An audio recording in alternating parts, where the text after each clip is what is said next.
El tema de hoy se llama Después de la tormenta viene la calma. Ese es el tema que yo creo que todos hemos pasado en nuestras vidas, tormentas. Hay gente que han pasado desiertos. La tormenta, a mí me gusta mucho la metáfora de la tormenta, porque está el pasaje cuando Pablo está en los viajes, que hubo aquella famosa tormenta que se voltea el barco y ellos naufragian y quedan a la deriva y llegan a la isla de Malta. Y después de toda esa tormenta que hubo, yo creo que para mí ese pasaje tiene una gran significación, porque Pablo llega a Malta y después de eso, porque él iba y lo iban a llevar a ser preso para ir a Roma. Y él no llega a Roma y llega a Malta, y creo que fueron como 3 años, no sé, fueron como 3 años que pasa Pablo en Malta. Y él estuvo predicando. Correcto. Y él estando preso estuvo predicando. Y cuando él llega a Roma, porque el destino final era Roma, de ir preso, él terminó en Roma escribiendo esos grandes libros que hoy día tienen la Biblia, el Nuevo Testamento. Para mí, ese viaje de Pablo es el que hace que nosotros estemos hoy aquí. Correcto, sí. Si no hubiera habido ese episodio, no estaríamos aquí. Porque él fue el que llevó el evangelio hacia los gentiles y cuando llegó a Roma, después fue que se expandió por todo el mundo. Correcto. O sea que realmente esa tormenta no solamente trajo la calma, sino que trajo la expansión del evangelio de una manera inimaginable. Eso fue como un antes y después en el cristianismo. Correcto. Entonces, a mí siempre me ha encantado ese pasaje por eso, porque es bien representativo. Entonces vamos a hablar de que parece una frase muy común cuando uno habla de la tormenta, pero lo que realmente Dios nos está diciendo acá, que no solamente viene la calma después de una tormenta o un desierto, sino que viene un tiempo en que uno puede ser conmovido. Normalmente, y es una constante, que cada vez que una persona pasa por una gran tribulación, normalmente es porque Dios te está preparando para algo grande en tu vida. Entonces esa es una gran enseñanza, porque muchas veces la gente ve los problemas y las tormentas y lo ven como que Dios te abandonó. Y por el contrario, Dios lo que te está preparando. Correcto. Dios lo que está preparándote. Y yo lo viví en primera persona. Pasa que la hermana no conoce mi historia, pero yo tengo una historia que yo pasé por una tormenta. Toda la familia pasó. Se lo voy a comentar, hermana, para que usted lo conozca, pero yo fui secuestrado por el gobierno venezolano. Por el gobierno venezolano. Yo fui secuestrado. Fui secuestrado por 5 años. Y mi esposa estuvo luchando para que yo regresara para acá. Esa fue una gran tormenta en nuestras vidas. Pero Dios hizo grandes. No, ¿usted estaba entre los hijos que habían secuestrado? Sí. No da ahora, hace. No, ahora yo no sé, pero sí supe de eso, que escucho hablando, sí. Bueno, sí, yo era el de los 5-6 que se llamó el sí, yo fui de ese caso. Sí. Yo fui de ese caso. Y bueno, hoy en día no solamente Dios obró en nosotros, sino que yo llego a la iglesia por ese episodio. Yo estoy aquí hoy parado por ese episodio. Si no pasa ese episodio en mi vida. Antes de eso usted no era cristiano. No, yo no era cristiano. No era creyente. Yo no era creyente. Ninguno de ustedes. Ella sí, pero yo no era creyente. Y nosotros. O sea, él sabía que existía Dios, pero. Yo no solamente no era creyente, yo me burlaba. Pero usted se casó con sabiendo que no era creyente. Lo que pasa es que yo era católico no practicante, de esos de palabras. Como todos. Como todos. Católico no practicante, que iba de vez en cuando a la iglesia, pero yo me burlaba de la gente que iba a hacer estudios bíblicos. Yo me burlaba de eso. Yo me burlaba. Y cuando me pasa lo que me pasó, yo empecé a renegar de Dios al principio. Yo empecé a renegar de Dios. Sí. Porque yo decía, pero ¿por qué tú me hiciste esto? Pero ¿por qué yo no me merezco esto?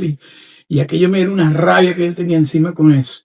Hasta que un día una persona que estaba ahí le trajeron una pequeña Biblia y nos dijo, ¿quieren venir a leer la Biblia conmigo? Y ahí es cuando yo descubro a Pablo. Yo no sabía ni quién era Pablo. No sabía ni quién era Pablo. Y cuando dije, ¿de dónde sale este hombre? Y empecé a leer los libros de Pablo. Y era que yo como que ¡puf! Me voló la mente. Yo decía, Dios mío, ¿dónde había estado este hombre todo en mi vida? Se escondió. ¿Dónde estaba escondido? O sea, porque es verdad, o sea, no, lo confieso, no sabía. Por eso usted se identifica con Pablo. Ese Pablo para mí es un héroe, ese es mi héroe, ese es mi héroe. Entonces, claro, yo cuando empezamos a leer y leíamos los salmos y el Salmo 23 se volvió nuestra fortaleza y empezamos, o sea, eso nos fue transformando. O sea, esto cuando usted me lo dijo, esto está perfecto para mí, es mi historia. Porque esto es un ejemplo de cómo una tormenta puede transformar tu vida. Correcto. Y eso fue para bien. Y yo creo que la enseñanza aquí es exactamente esa, de que no veamos nunca las tormentas como un problema, veámoslo como quizás que Dios te está trabajando. Y ahí es donde uno tiene que mantenerse firme. Muchas veces uno tiene la tormenta y empieza a renegar de Dios. Sí. ¿Vale? Se aparta de Dios. Se aparta de Dios. Hay gente que la primera reacción es apartarse de Dios. Echarle la culpa. O echarle la culpa. Y entonces se alejan. Entonces ahí es donde el enemigo está actuando. Sí. Entonces el llamado es eso, que nos mantengamos firmes en nuestra creencia. De hecho, hoy en el devocional que hubo en la escuela de oración, ay, siempre se me olvida el nombre de la hermana que estaba Rosy. Ella estaba hablando diciendo de que muchas veces Dios te sacude y te sacude fuerte, porque a veces que cuando Él te sacude es porque te está preparando y necesitas prepararte y poner a prueba tu fe para todo lo que viene. Entonces dice, no tomen a mal cuando Dios los sacude. No tomen a mal cuando Dios interviene, porque cuando Dios interviene, muchas veces es mucho mejor. El pastor siempre dice dos cosas, que Dios puede intervenir o interceder. Ujú. Cuando intercede es cuando entra para que a ti no te pase algo. Pero hay veces que ya tú estás en el hueco y ahí Él interviene. Yo, en el caso de nosotros, yo siempre he dicho que Él intercedió por nosotros, a pesar de que no pasó esto. Si no pasa esto, mi historia quizás hubiera sido otra. Porque yo estaba, ¿verdad, hermano? Yo estaba en mal camino. Yo creo que yo me había muerto. A lo mejor yo ni siquiera estaría para Él era un adicto al trabajo, o sea, no tenía tiempo Yo era un para la adicto al familia. trabajo. Dios le estaba hablando atrás. Dios estaba usando a su esposa para hablarle a usted. Pero no, usted pero yo no la usted escuché, pero yo no escuchaba, yo no. Porque Dios no quería que usted pasara por eso, pero es que así es. Pero como no le hice caso, entonces me dio el cachetazo y me mandó para el pozo, para el Sí, hueco. es que Dios nos habla de diferentes Y eso fue así. Y yo, pero lo bonito de todo esto es que yo empecé a ver, a escuchar a Dios allá y lo empecé a sentir. Y empecé a ver que a pesar que estábamos en esa situación, estábamos protegidos. Y yo empecé a dormir en paz. Yo todas mis noches dormí en paz. A mí mucha gente me ha preguntado, esto ya alguien me dijo, porque yo escribí el libro. Y alguien que lo leyó me dijo, ¿y cómo tú duermes? ¿Tú no tienes pesadillas de noche? No, yo duermo como un bebé. Porque yo siempre, cuando yo dije, Dios, tú estás conmigo. Y cuando yo descubrí que Dios estaba conmigo, en ese momento todo cambió. Todo cambió. ¿Ya eres ciudadano? Yo soy residente, pero me estoy haciendo ciudadano. Ella sí es ciudadano. Y ahí te cambia el nombre a Pablo. Bueno, si usted quiere. Lo que pasa es que cambiar a hacer los cambios. Porque a Pablo la paga. ¿Qué pasa paliado? Pero, óigalo, ¿qué pasa paliado? No, sí, ¿qué más? Ya por todo lo que pasó, ya por eso, porque ellos sí sufrieron. Yo le digo porque yo trabajo discúlpeme, Sí. con casi la mayoría de Venezuela. Así. Sí. Inclusive, no me acuerdo del nombre, yo trabajé con una familia de ellos que también parece que fue secuestrado. Él vivía por allá, por la Westheimer. No sé si... ¿Cómo se llama? Su nombre. Yo trabajé para esa casa y la señora no sí, sufrió mucho. Cuando ¿Será Zambrano? ¿Pedro Zambrano? Creo trabajaba en el avión. Era. Ay, Álvaro. Su doble apellido. Álvaro. Sí, ya tiene que yo trabajé. Tenía dos hijas. Pero se me olvida el nombre. Ay, ¿será Álvaro? No. O Denis. ¿Era un flaquito o uno alto? Alto. Yo no me acuerdo de las palabras de él porque yo trabajé poquito tiempo con ellos. Será Porque Álvaro. la señora que limpiaba la casa ¿Que era piloto del avión? era piloto. De avión. ¿Álvaro? Álvaro. Él era piloto. Álvaro Maldonado. Maldonado. Álvaro Maldonado. Sí, Él era el Maldonado. piloto que nos llevó el día que nos secuestraron. Pero ahí no Sí. Él logró salir. Él era el piloto que nos llevó el día. ¿Qué fue bien en la vida? Mira, Álvaro era el sí. piloto del avión. Pero yo le digo, trabajé poco tiempo con él. Él era el capitán de aviación y era el piloto que me llevó el día que nos Sí, detuvieron. Maldonado. Entonces, bueno, esto no tiene nada que ver. No, pero me Pero, fíjese, bueno, ve las cosas que Dios hace. Yo me voy a poner a decir algo que yo no había dicho. Yo supe en estos días, cuando me puse a traducir el libro al español, viví el episodio cuando Álvaro nos llegó en el avión. Y hay algo que yo no me acordaba, que me empezó a llegar en el momento. El día que nos detienen a nosotros, yo empiezo a percibir que había algo raro. O sea, algo no olía bien.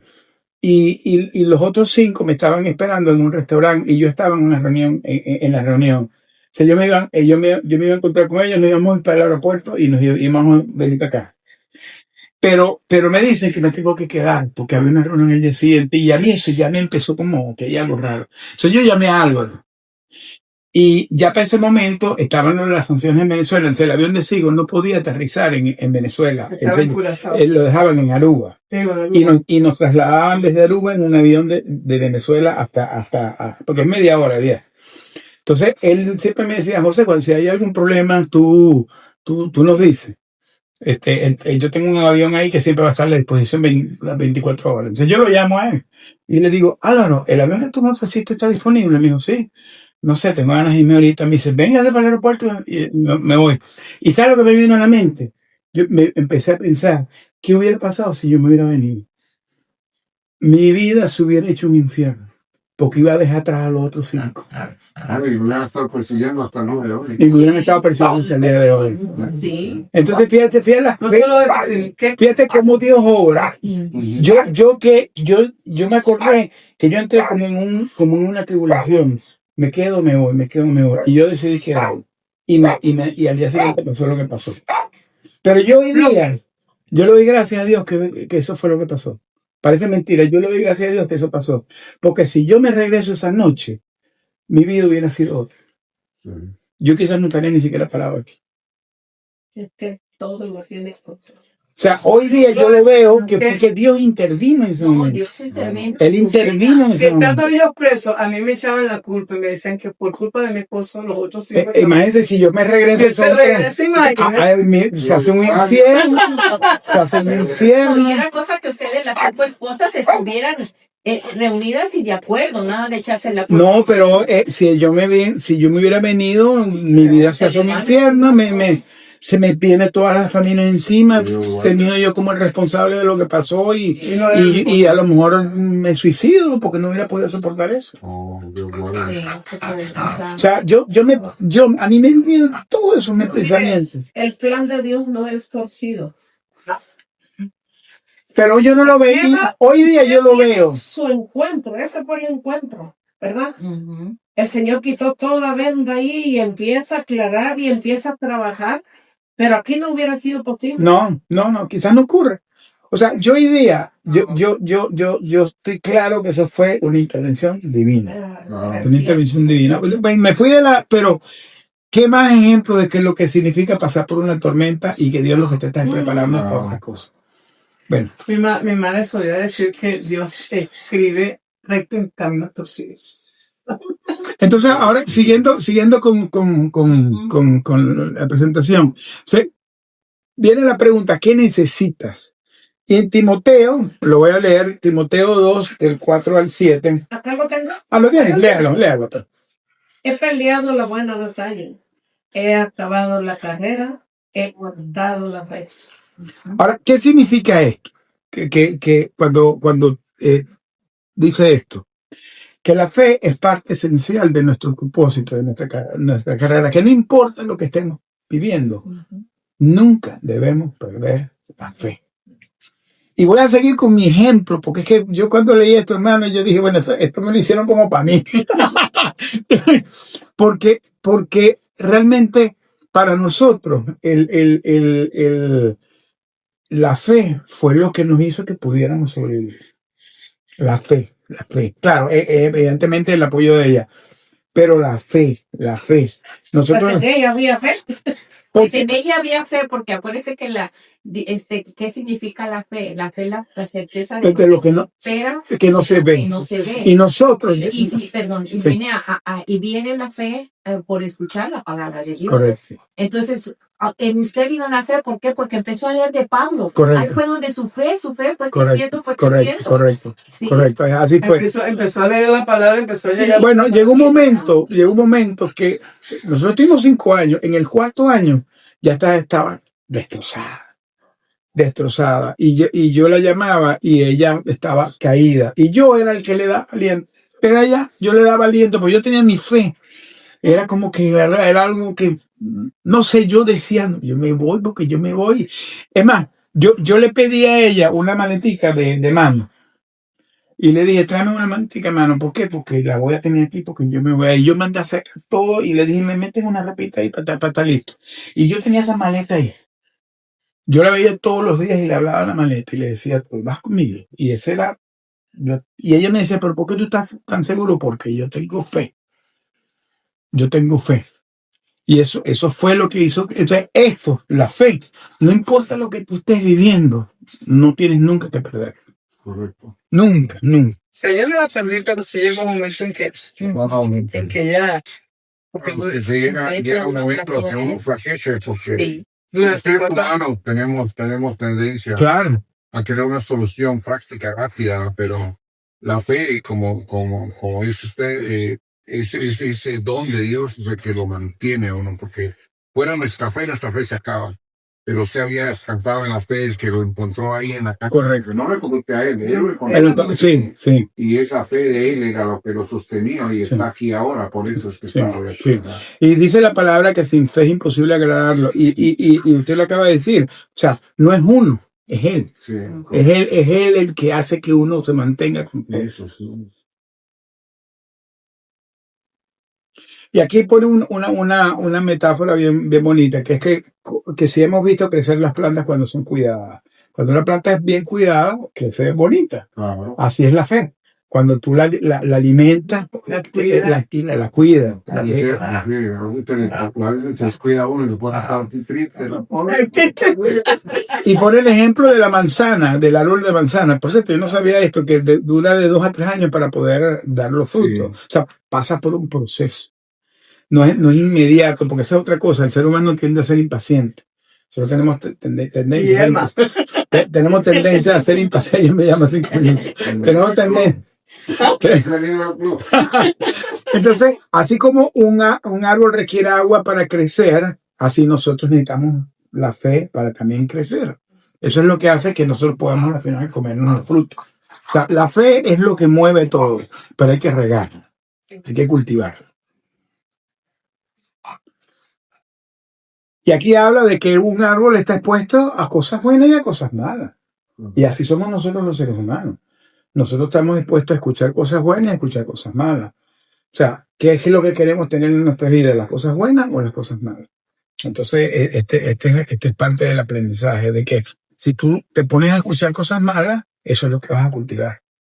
Si te pones a escuchar cosas buenas, eso es lo que vas a cultivar. Correcto. El pastor de nosotros a mí me da mucha risa porque el pastor él es medio científico, ¿no? Entonces, él habla siempre de la neurociencia y de la física cuántica. Él le gusta, él le mete al porque él médico, ¿no? Sí. Entonces, le mete la ciencia. él- Hay veces que te busca uno. no, porque él es médico de profesión, entonces él habla mucho, y me gusta porque él trata de darle, él dice que la ciencia ha ido confirmando lo que la Biblia dice. Correcto. No es que que la Biblia confirma la ciencia ha ido confirmándolas. Y él dice que una de las cosas que el ser humano que y yo lo vi, por cierto, está demostrado científicamente, que el observador cambia al observado. La física cuántica ha confirmado que el observador cambia al observado. Lo que significa es que cuando uno tiene fe en algo, así no esté ahí, ya tú lo viste y lo cambias, haces que eso ocurra. Sí. Haces que eso ocurra. Entonces, claro, por eso es importante cuidar los pensamientos, porque si estás pensando cosas negativas, eso es lo que vas a traer para tu vida. Correcto. Tan sencillo como eso.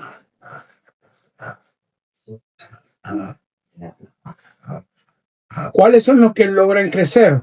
Aquellos que evidentemente están guardados en la fe. O sea, todo el que se cuida en la fe es el que logra crecer. Las personas que desfallecen, que no tienen fe, son los que mueren. Hay un autor que a mí me gusta, bueno, creo que es mi autor preferido, que lo leí cuando yo estaba allá, por cierto. Es de un autor que se llama Viktor Frankl. No sé si lo has escuchado. Frank y una L al final. Frank L. Ok. Viktor Frankl es el segundo libro más leído en la historia del holocausto nazi. Él era el director de la escuela de psiquiatría de Austria. Y del hospital también. Y del hospital de psiquiatría de Austria. Un tipo bien. Y él estaba escribiendo un libro cuando lo detuvieron. A él, a su esposa, a sus hijos, a su papá y a su mamá. Lo detuvieron todo y ellos estuvieron en la cárcel de Auschwitz, allá la más famosa sí. Entonces, él cuando estuvo en la cárcel, como él estaba escribiendo su teoría, él empezó a ver porque él decía que en las mañanas ellos vivían en unas barracas y hacía mucho frío, la gente moría congelada. Todas las mañanas amanecían cuerpos congelados. Y él quería saber qué hacía que la gente sobreviviera. Y lo que la gente la hacía sobrevivir era la fe y el propósito. Cuando la gente tenía fe y tenía un propósito. Cuando él entrevistaba a la gente que sobrevivió, todos le decían, porque yo tengo fe y mi propósito es esto. Me está esperando mi esposa afuera, tengo tal cosa. Tenían un propósito. Y eso es lo que hacía que la gente se mantuviera. La fe y el propósito. Y él después escribió su libro y eso hoy día es la logoterapia, la ciencia de la logoterapia. Hoy día se estudia en psiquiatría ese libro. Entonces él demostró científicamente cómo la fe y el propósito hace que tú sobrevivas en la vida. Entonces ese es un... Que no es lo mismo, porque son dos cosas totalmente... Pero las dos cosas son necesarias. La fe y el propósito. Correcto. La fe es la que te mantiene enfocado. El propósito es lo que hace que tú sigas para adelante. No importa lo que pase, sigues para adelante. Que no es fácil. Y aquí dice cosas importantes, que no importan las circunstancias. Porque eso es exactamente, cuando tienes fe y propósito, no importa lo que estés pasando. No. Tú siempre vas para adelante. No es fácil. No es fácil, pero se puede. ¿Por qué? Porque ya tú sabes que tú tienes un Dios arriba que hace posible lo imposible. Y ya cuando tienes fe, No importa quién se oponga. no importa quién se oponga, no importa lo que pase en la vida. Ahí es cuando uno empieza a ver milagros en la vida. Ahí es cuando empiezan a ocurrir los milagros. Y eso es, si la gente entendiera eso, yo lo entendí a la mala manera. Pero lo entendí. Correcto. Lo entendí. Muchos hermanos, muchos lo entendemos de mala manera. Sí. Qué bueno fuera, el mundo sería otra cosa. Que todos entendiéramos de la primera. Sí. Sí, no puedo ver. Y yo creo que Dios es intencional en eso. Él hace que uno, porque él quiere que las personas que estén firmes y fuertes, si la única manera de estar firme y fuerte es que hayas pasado realmente por algo, como dice Manny, que te haya estremecido. Porque si te toca suavecito, no aprende. Y no se aprecia. Y no se aprecia. Esa es la cosa. Y no se aprecia. Yo hago una conclusión, hermanos, de qué manera vamos a ser fuertes, porque si nosotros llegamos en el nombre de Jesús, nosotros llegamos a la presencia del Señor. Dice que Jesús va a venir con un ejército. Sí. Y si no estamos fuertes, Exacto. ¿Cómo vamos a unir ese ejército? tenemos que... Mire, solo aquí antes de irnos, necesitamos estar fuertes con la tribulación. Bueno, es que la tribulación, eso es No lo que iba a vamos a decir. estar en la gran tribulación, ¿verdad? Pero, hermana, ya estamos. Ya estamos. Empezamos. Vea lo que está pasando en Pero, Siria. mire, ¿cuánta gente se pone? Ay, no, qué miedo. Ay, mucha gente no ha leído el Apocalipsis porque le da miedo. Le da miedo. Oigan, Perdón, estaba diciendo algo. Lo de Siria, Oh, sí. eso no se habla en la prensa. Los drusos, los cristianos drusos, la gente de ISIS los está matando. Sí, Les tocan las puertas y los matan. sí. Y nadie está negando, dice nada. nadie está Nada. negando. O sea, están firmes en su fe. Por eso le digo yo que la estoy persecución viendo de está musulmanes convertidos a Cristo. Ah, sí. Testimonios de muchos. Qué cosa, hermano. Si no hay fe, esos no sobrevivirían. Bueno, es que yo tengo un amigo, yo mañana casualmente, yo hace un podcast mañana con un pastor de Pakistán, que él está evangelizando allá, y él está ahorita en medio Pakistán es musulmán, y ellos están evangelizando y la iglesia está creciendo. Algunos, sí. Sí, Probando la Sí. fe. sí.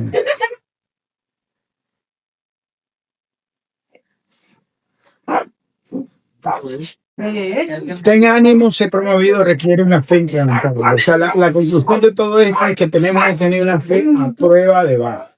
Esa es la prueba. Sí. Ahora, echar la red. Esta es la segunda parte. Esta a mí me encanta también porque esta es la parábola.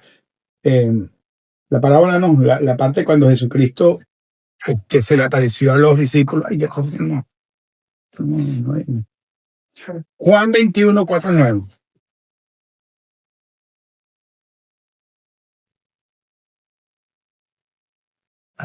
No le toca salir todavía. Bueno, aquí es San Juan, ¿verdad? Sí, el de San Juan. 21 4. 21, 4, 9.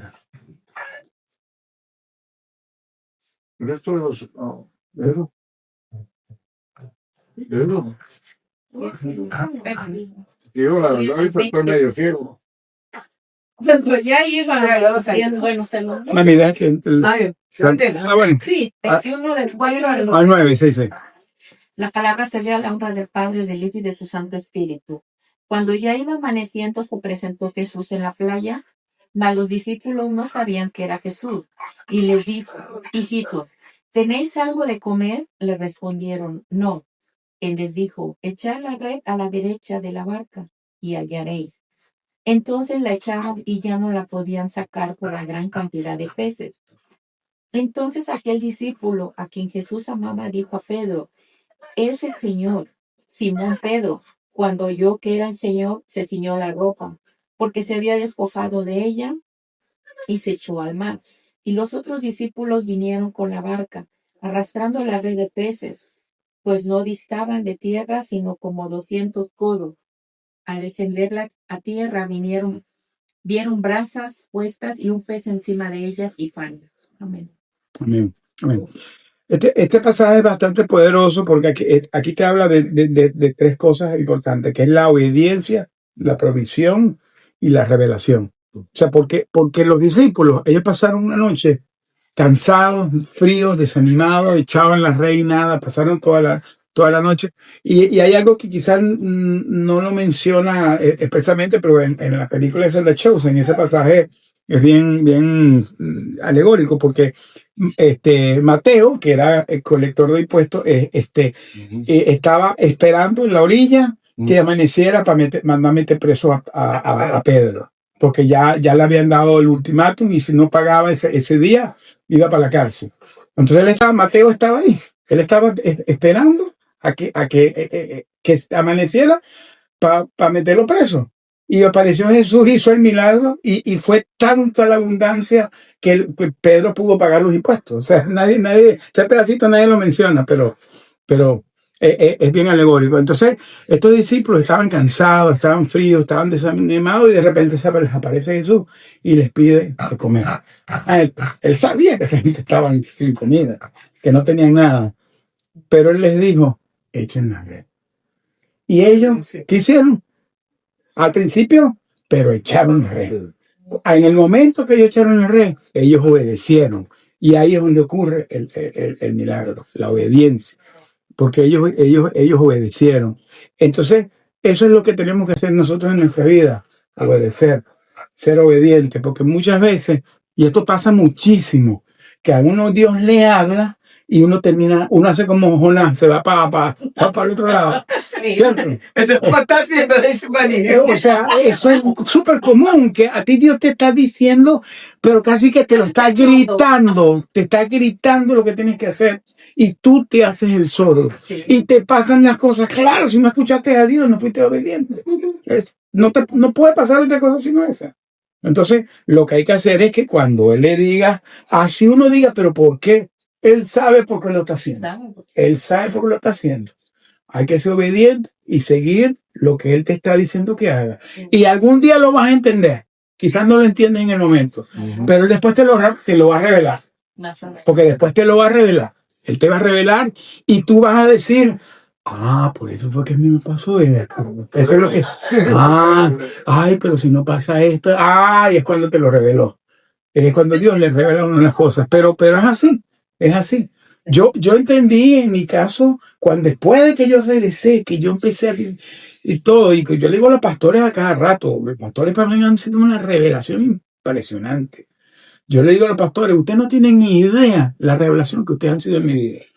Por las cosas que yo he aprendido de ellos, claro. Escuchando la palabra, escuchándolo, la prédica, escuchando, leyendo, y tú ahí, oye, pero por eso es que pasó esto. O sea, entonces ya tú ves las cosas de otra manera, distinta, y ya empiezas hasta a dar gracia. Ya no tienes amargura, ya no tienes nada en tu corazón, empiezas a dar gracias porque Dios lo hizo intencionalmente. Ya le das gracias a Dios. Ya porque te diste cuenta que había un propósito detrás de eso. Entonces, eso es importante cuando te dicen que eches la red, echa la red. Echa la red. Jesús sabía cuando se le acercó que ellos no tenían comida, pero él sabía eso, pero él quería darles la lección a ellos, quería ver qué estaban probando. Los estaba probando. Por eso es que después él se le acercó a Pedro y le dijo, ya tú no vas a ser más pescador, tú vas a ser pescador de hombres. Porque él sabía a dónde él iba a llegar. Y mira qué tribulaciones no tuvo Pedro. Que hasta lo negó y después renegó. Bueno, ¿y en qué terminó Pedro? Pedrito, cuidadito. Avanzar. Aquí vamos a leer Samuel, el libro de Samuel, el 5 del 17 al 25. Primera o segunda. La segunda de Samuel. Segunda. Oyendo los filisteos que David había sido ungido por rey sobre Israel, subieron todos los filisteos para buscar a David. Y cuando David lo oyó, descendió a la fortaleza. Y vinieron los filisteos y se extendieron por el valle de Rephaim. Entonces consultó David a Jehová diciendo, ¿iré contra los filisteos? ¿Los entregarás en mi mano?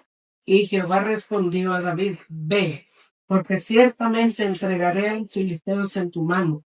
Y vino David a Baal Perasim, y allí los venció David y dijo, quebranto, hebreo para Jehová, quebrantó Jehová a mis enemigos delante de mí, como corriente impetuosa. Por esto llamó el nombre de aquel lugar Baal Perasim, el Señor que quebranta. Y dejaron allí sus ídolos, y David y sus hombres los quemaron. Y los filisteos volvieron a venir y se extendieron en el valle de Rephaim. Y consultando David a Jehová, él respondió, no subas, sino rodéalos y vendrás a ellos enfrente de las balsameras. Entonces, y cuando oigas ruido como de marcha por las copas de las balsameras, entonces te moverás, porque Jehová saldrá delante de ti a herir el campamento de los filisteos. Y David lo hizo así, como Jehová se lo había mandado, e hirió a los filisteos desde Geba hasta llegar a Geser. Amén, amén. Este pasaje tiene tres grandes enseñanzas. La primera es que todo lo que debemos hacer, primero que nada, tenemos que consultárselo a Dios. Lo primero, que todo lo que hagamos en nuestra vida, consultarle a Dios. Para eso es que uno tiene que orar. Orar, conectarse con Dios y pedirle discernimiento, sabiduría y discernimiento. Cuando uno le pide sabiduría y discernimiento, uno puede decirle, no me des más nada, dame sabiduría y discernimiento, porque ahí es que él le habla y tú tienes la capacidad de discernir qué son las cosas que uno debe hacer en la vida. Pero hay que consultarlo a él. Esa es la primera gran lección de este pasaje. Porque él siempre te va a decir lo que tienes que hacer. Claro. El segundo aprendizaje de esto es que Dios tiene diferentes estrategias, no siempre son las mismas. Fíjense que él le dio dos estrategias, una diferente de la segunda vez. O sea, no necesariamente tú tienes que hacer siempre lo mismo. Dios te puede decir, ahorita hiciste esto, ahora vas a hacer esto. A veces uno es terco y quiere seguir porque esa es otra la cosa, que uno siempre quiere ir por el mismo camino. Y cuando Dios te dice, mira, ¿sabes qué? No es por aquí, es por acá. Hay que ser obediente y hacerlo. Porque muchas veces uno, por terquedad, sigue haciendo la misma cosa y no tenía el problema. Entonces, Dios te puede dar estrategias distintas y la victoria siempre va a ser tuya porque Dios, Él te está diciendo lo que tienes que hacer. Y la tercera es que siempre hay que consultar. David tenía esa grandeza, que él no dependía de que él era el rey. Él sabía que él dependía de Dios, que era el que lo guiaba. Entonces él cometió muchos errores, muchísimos errores, pero era un hombre que era temeroso de Dios. Y se humillaba ante Dios y sabía que Dios era el que no hizo lo que hizo Saúl, que se endiosó. Él creía que era él. No, David, él se humilló. Y por eso es que Dios lo engrandeció al punto de ser del linaje de Jesús. Él nunca dejó de consultar a Dios. Y por eso fue que David fue un guerrero exitoso. Entonces, eso es lo que nos habla esta tercera. Entonces, aquí como conclusión, aunque muchas veces uno cree que las cosas están perdidas, Dios siempre está ahí y siempre tiene la respuesta. A veces uno ve que está el camino largo que no llegamos. Y hay un dicho que dice que a veces, me dicen, tanto nadar para morir en la orilla. Muchas veces tú estás nadando y te das de baja en el último momento. Yo me acuerdo siempre, uno de mis compañeros que estaba conmigo, él corre maratón, Jorge. Él es maratonista. Todavía él hoy día está corriendo maratones. Y él nos entrenaba a nosotros, para que nosotros nos mantuviéramos activos. Y él siempre me decía que cuando tú corres, él es corredor de maratón, son 40 kilómetros. Él dice que en la última milla, el último kilómetro, hay un episodio psicológico que tiene un nombre, se llama The Wall, la pared. Sí. Dice que la mayoría de los maratonistas, faltando un poquitico para llegar, se desfallecen.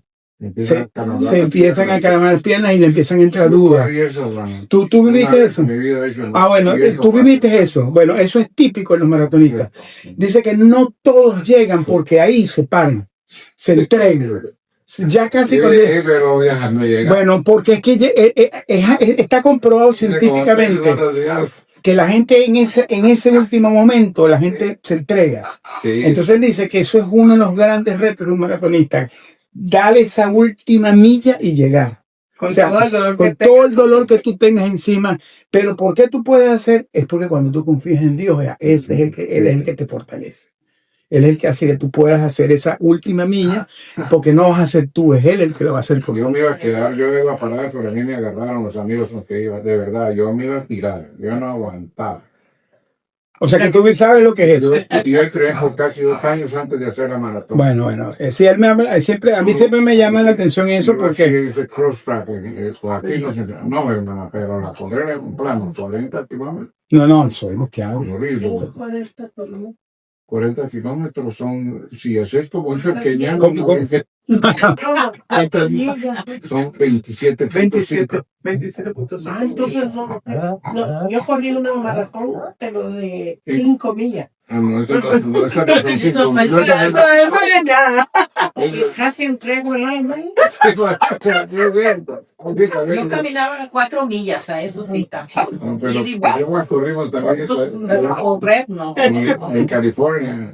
Ahí corríamos. Bueno, entonces para culminar con este pasaje, en el libro mencionan a Refaín y Baal Perasim. Sí, Refaín significa valle de gigantes y Baal Perasim significa señor de las roturas. sí. Entonces, de la rotura y los rompimientos. Entonces, aquí lo que nos está diciendo es que a veces nosotros nos sentimos que estamos en valle de gigantes. O sea, que es como que, wow, esto es imposible, esto no va a poder. Porque ¿cuántas veces no hemos sentido eso en nuestras vidas? Que estamos en un valle de gigantes. Y a veces uno siente que es demasiado para nosotros. Sí. Pero ahí es donde interviene Dios. Ahí es donde Dios interviene. Ahí es donde Dios te dice, ya confía en mí y sigue para adelante. Y cuando uno deja eso, lo entrega en manos de Dios, ahí es donde cambian las cosas. Cuando tú entregas esa carga y se nos entregas a Él, ahí es cuando ocurren los milagros. Entonces, nada, cerrando con el resumen de todo esto es que tenemos que seguir avanzando, tenemos que tener la fe, tenemos que tener la obediencia y tenemos que tener la determinación de seguir avanzando y entregarle las cargas a Él. Eso es lo que hace que la gracia y la mano de Dios esté con nosotros y que nosotros podamos seguir avanzando y que nuestra promoción esté cerca. Sí. Entonces Seremos promovidos. Así es. Descansar en él. Quiero hacer un comentario con referencia de que José Ángel dice que ya yo en el cuarto año ya yo estaba, porque fueron 4 años, bueno, fueron 5 años realmente bastante intensos.